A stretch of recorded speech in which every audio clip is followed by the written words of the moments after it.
Donc, je m'en vais vous présenter la déclaration officielle des populations de Fimela, ou bien même du mouvement Andudolel Abdoussar de Fimela. Messieurs, mesdames les représentants des villages de la commune de Fimela, messieurs les journalistes, chers parents, amis et frères du village de Fimela.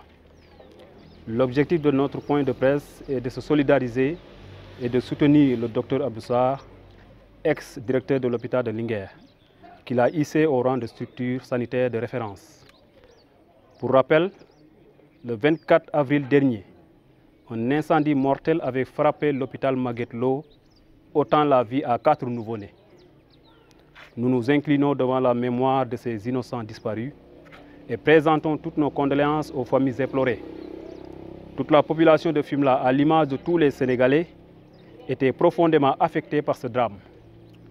Des mamans, de loin, en ont beaucoup souffert, se mettant à la place de ces femmes mères, inconsolables pendant plusieurs jours. Nous compatissons à leur douleur. À cet effet, un récital de Coran a été organisé durant le Ramadan à Fimela. Suite à cet accident, le docteur Abdoussar, digne fils du Sine, toujours ancré dans ses valeurs culturelles, a humblement présenté sa démission, ce qui n'est pas coutume au Sénégal. Au moment où il pouvait encore s'agripper, espérant un retour normal de la situation à sa faveur. Nous précisons que nous sommes entièrement d'accord à ce que les responsabilités soient situées de part et d'autre, ce qui a même motivé sa démission dans le but de mettre à l'aise sa famille, le ministre de la Santé et le président de la République. Cet incendie a décelé beaucoup d'insuffisances sur le plateau médical qui engage le ministère de la Santé. Si ce n'est un manque de personnel, c'est un déficit notoire d'équipement.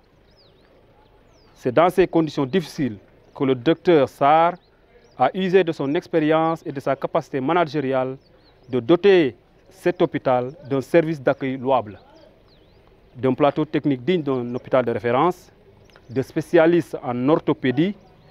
cardiologie, urologie, gynécologie, d'un pharmacien biologiste.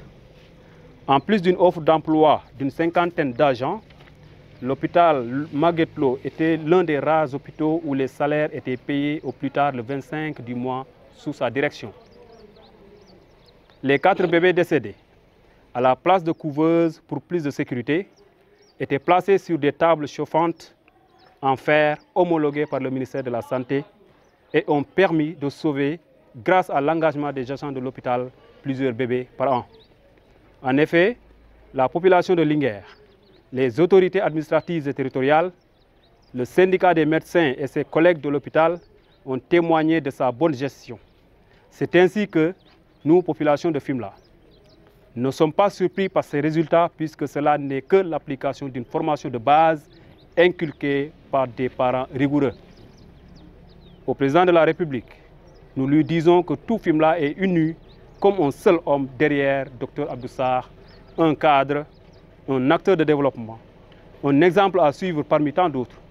Sa contribution immense dans la lutte contre la pandémie de Covid-19, les consultations gratuites pour les populations, ces actions citoyennes en sont une parfaite illustration. Monsieur le Président de la République, Fimela a besoin de son fils pour son développement. Cet accident ne doit pas être la cause de sacrifice d'un homme dont le seul tort aura été de chercher à améliorer le plateau technique de l'EPS pour rendre les meilleurs services à la population de Linguère. Nous vous demandons également, Monsieur le Président de la République, étant fils du terroir, de bien vouloir poser un regard distant sur la vision et l'engagement de cet homme, lesquels, nous en sommes convaincus, sont en phase avec la vôtre pour l'émergence du Sénégal.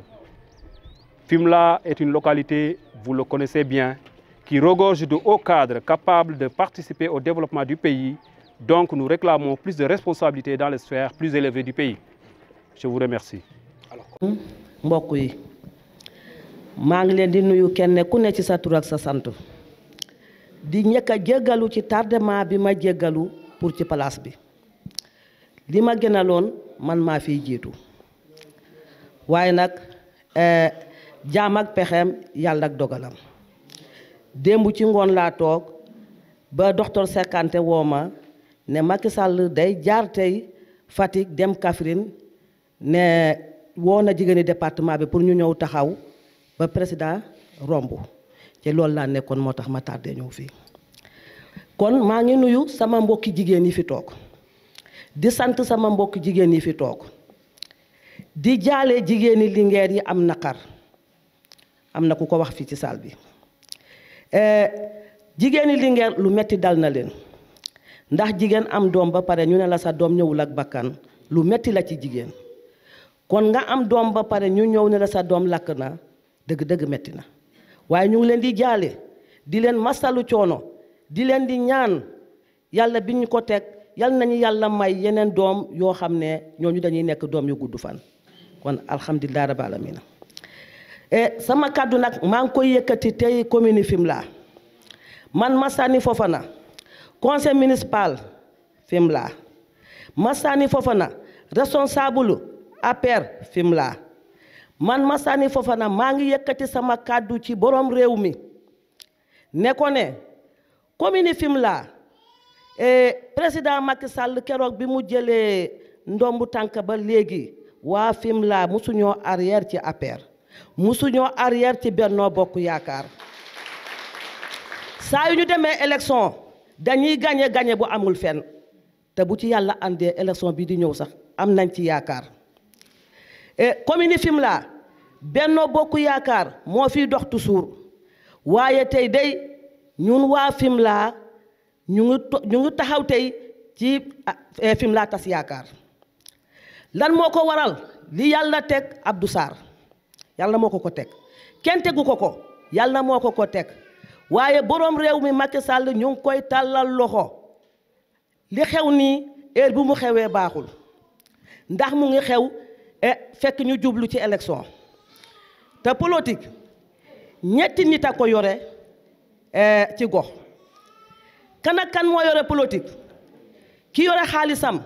di def ci politique ki yore xam-xamam di def ci politique ku nun la mission di ànd ak waa politique Abdou Sarr nag ca Fimela mooy borom xam-xam bi nga xam ne mooy doxal politique yi APR bu Fimela ci xam-xamam Abdou Sarr yàlla may na ko xam-xam Abdou Sarr laa biir na ci xam-xamam Abdou Sarr mbokkam yi yaatal nañu xam-xamam ndax nit ki dina jàppale nit mbokkam yi ne ko ne yow yemal ci sa liggéey Linguère lan moo tax ngay ñoddi sa loxo ba Fimela ak commune Fimela ak arrondissement Fimela yemale ko Linguère maa ngi nuyu waa Fimela yëpp waaye am na koo xam ne dinaa jaar ci turam moom kese di ko sant di ko gërëm muy Youssoufa Sarr Youssoufa Sarr jërëjëf Youssoufa Sarr li nga bugg ci Fimela yal na nga ko am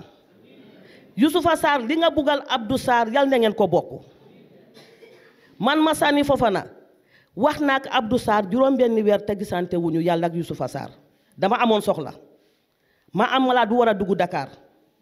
ma woo Youssoufa wax ko mu woo Abdou Sarr ne ko jox ma numéro mu jox ko sama numéro au lieu man may dem ci hôpital ba di wër di taxawaalu directeur hôpital ba moo ma woo fan ngeen toll ñu ngi ci yoon bi di ñëw fan ngeen toll am na ku taxaw ci buntu bi di leen di gàttandu ban façon ngi mbubb nga sol ba bi ñuy dugg ca hôpital ba faj malade ba suñu dërëm demu ci kon maa ngi leen di tàllal loxo képp ku nekk ci gouvernement Macky Sall li dal Abdou Sarr fexeel leen ngeen jàppale ñu saafara ko lu gën a gaaw bu dul loolu élection bi ñuy jëm nii dinañu am mbette ca commune Fimela ca nag noo xam ne buggewuñu ko noonu man nag APR sama nattu la APR dama koo bugg ci sama xol duma ko seetaan fu APR di daanoo duma ko seetaan kon Macky Sall ñu ngi lay yëgal ne nga dimbale ñu ci lu gën a gaaw ci doomi Fimela Abdou Sarr ku fi waa Fimela yaakaar